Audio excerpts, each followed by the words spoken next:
अच्छा, अगला question next, graph देख के बिल्कुल भी घबराना नहीं है बेटा। हर बार मैं आप लोगों को बोलती हूँ, हर लेक्चर में मैं आप लोगों को बोलती हूँ कि ग्राफ देख करके बिल्कुल भी नहीं घबराना, क्योंकि ग्राफ से रिलेटेड क्वेश्चन इजी होते हैं और बहुत लेस टाइम टेकिंग होते हैं। क्वेश्चन में आपको बोला है figure A and B shown to long straight wire of circular cross section, ठीक है।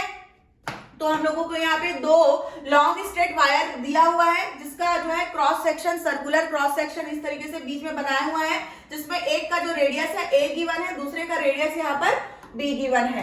इसके बाद क्वेश्चन में बोल रहा है कि यहाँ पर ए जो है वो लेस देन बी है, मतलब ए का जो रेडियस है कम है किससे, बी से, बी का रेडियस आपका ज्यादा है ए से, राइट।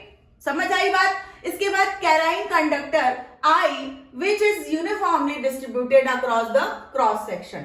अब यहां पर I करंट कैरी करके रखा है यूं इस तरीके से, दोनों आप देख पा रहे हैं, और ये बिल्कुल यूनिफॉर्मली डिस्ट्रीब्यूटेड है इस पूरे क्रॉस सेक्शन में, सब तरफ एक बराबर यहां पर करंट का डिस्ट्रीब्यूशन आपको बताया गया है। इसके बाद the magnitude of magnetic field B varies with the radius can be represented as।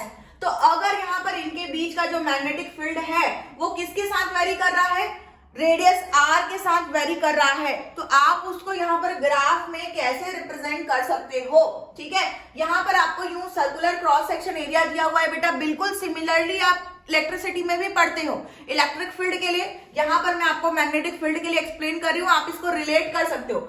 जब भी यहाँ पर हम मैग्नेटिक फील्ड की बात कर रहे हैं यहाँ पर, ठीक है, तो मैग्नेटिक फील्ड में अगर मान लो यूं इस तरीके से आपको आर रेडियस दिया हुआ है, तो यहाँ पर मैग्नेटिक फील्ड में अगर इनसाइड की बात करें तो ये बेटा डायरेक्टली प्रोपोर्शनल होता है आर के, ठीक है। और सरफेस की बात करें तो सरफेस में मैक्सिमम होगा डेफिनेटली, ठीक है। और उसके बाद आउटसाइड की अगर हम बात करें तो आउटसाइड, इस रिंग के आउटसाइड जो है बेटा यूं इस तरीके से इनवर्सली प्रोपोर्शनल होता है। सेम हम इलेक्ट्रिक फील्ड के लिए भी पढ़ते हैं, ठीक है, सेम हम इलेक्ट्रिक फील्ड के लिए भी पढ़ते हैं। और इस तरीके से अगर यहाँ पर रिलेशन होते हैं बी और आर के बीच में, तो उनका ग्राफ कुछ इस तरीके से बनता है कि आप जो है सेंटर से बढ़ते जाते हैं आगे, यहाँ पर सेंटर से आगे बढ़ते जाते हैं, और जब आप सरफेस पर पहुंचते हैं, मतलब कि आपका जो यहाँ पर R है वो दोनों अगर क्या होगा, सेम होगा, R is equal to capital R, ठीक है, तब आपको यहाँ पर क्या मिलता है, मैक्सिमम।